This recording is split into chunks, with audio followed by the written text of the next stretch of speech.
नमस्कार दोस्तों, आज हम आपको सुनाने जा रहे हैं एक रोचक लोक कथा।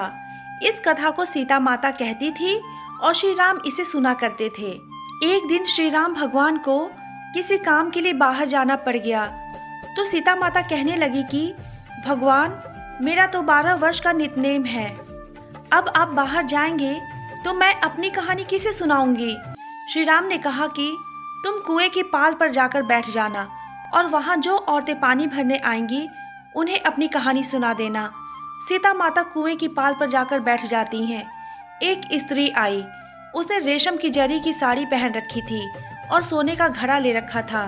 सीता माता उसे देख कहती हैं कि बहन, मेरा 12 वर्ष का नितनेम सुन लो। पर वह स्त्री बोली कि मैं तुम्हारा नितनेम सुनूंगी तो मुझे घर जाने में देर हो जाएगी और मेरी सास मुझसे लड़ेगी। उसने कहानी नहीं सुनी और चली गई। उसकी रेशम जरी की साड़ी फट गई, सोने का घड़ा मिट्टी के घड़े में बदल गया। सास ने देखा तो पूछा कि ये किसका दोष अपने सिर लेकर आ गई है। बहू ने कहा कि कुएं पर एक औरत बैठी थी, उसने कहानी सुनने के लिए कहा, लेकिन मैंने सुनी नहीं, जिसका यह फल मिला। बहू की बात सुनकर अगले दिन वही साड़ी और घड़ा लेकर सास कुएं की पाल पर गई। सास को वहीं माता सीता बैठी मिली, तो माता सीता ने कहा कि बहन, मेरी कहानी सुन लीजिए।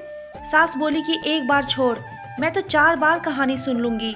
राम आए लक्ष्मण आए, देश के पुजारी आए, नितनेम का नेम लाए, आओ राम बैठो राम, तपी रसोई जियो राम, माखन मिश्री खाओ राम, दूध बताशा पियो राम, सूत के पलका मोठो राम, शाल दुशाला पोठो राम, शाल दुशाला ओढ़ो राम, जब बोलू जब राम ही राम, राम सवारे सबके काम, खाली घर भंडार भरेंगे, सबका बेड़ा पार करेंगे, श्री राम जय जय राम।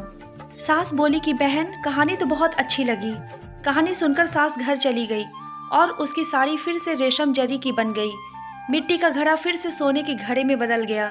बहू कहने लगी, सासू माँ, आपने ये सब कैसे किया। सास ने कहा कि बहू, तू दोष लगा के आई थी और मैं अब दोष उतार कर आ रही हूँ। बहू ने फिर पूछा कि वह कुएं वाली स्त्री कौन है। सास बोली कि वे सीता माता थी, वे पुराने से नया कर देती हैं, खाली घर में भंडार भर देती हैं, वह लक्ष्मी जी का वास घर में कर देती हैं, आदमी की जो भी इच्छा हो उसे पूरा कर देती हैं। बहू बोली कि ऐसी कहानी मुझे भी सुना दो। सास बोली कि ठीक है, तुम भी सुनो। और सास ने कहानी शुरू की। राम आए लक्ष्मण आए, देश के पुजारी आए, नितनेम का नेम लाए, आओ राम बैठो राम, तपी रसोई जियो राम, माखन मिश्री खाओ राम, दूध बताशा पियो राम, सूत के पलका मोठो राम, शाल दुशाला पोठो राम, शाल दुशाला ओढ़ो राम, जब बोलू जब राम ही राम, राम सवारे सबके काम, खाली घर भंडार भरेंगे, सबका बेड़ा पार करेंगे, श्री राम जय जय राम। कहानी सुनकर बहू बोली कि कहानी तो बहुत अच्छी है। सास ने कहा कि ठीक है, इस कहानी को रोज कहा करेंगे। अब सास बहू रोज सवेरे उठती, नहाती धोती और पूजा पाठ करने के बाद नितनेम की सीता की कहानी कहती। एक दिन उनके यहाँ एक पड़ोस की औरत आई और बोली कि बहन, जरा सी आँच देना। तो वह बोली कि आँच तो अभी हमने जलाई ही नहीं। पड़ोसन ने कहा कि तुम सुबह 4 बजे से उठकर क्या कर रही हो। फिर उन्होंने कहा कि सुबह उठकर हम पूजा करते हैं, फिर सीता माता की नितनेम की कहानी कहते हैं।